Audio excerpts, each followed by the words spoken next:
feeling the heat.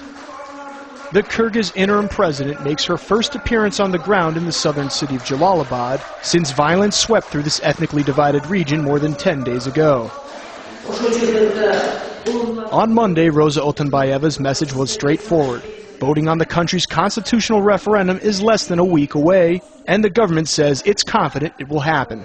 Osh is still very tense, but in Jalal-abad, as I've learned now, there are possibilities to conduct referendum.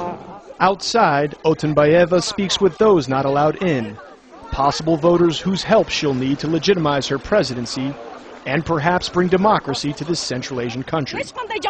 This woman says she asked Otenbayeva's office for help several times, that there is nothing at her home, nothing to eat, no flour, no bread, no potatoes, nothing. This lady was pleased by her presence. A woman will understand a woman, she says, adding that she's not there to criticize the interim leader, but rather came to talk of peace. As the president speeds away, an uneasy feeling returns. Many are unsure whether the relative security can last. This is what makes a lot of ethnic Uzbeks uneasy, men in ski masks.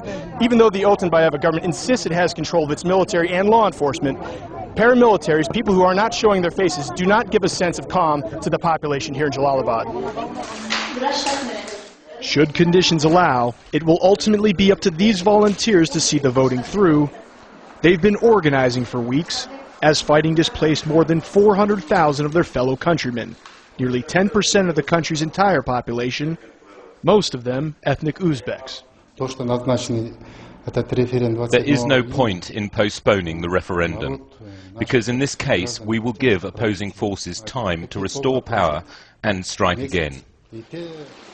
But should voters feel left out, it may only fuel the kind of resentment that partly helped rupture this community in the first place. That's a legacy most here would rather see go away. Clayton Swisher, Al Jazeera, Jalal-abad, southern Kyrgyzstan.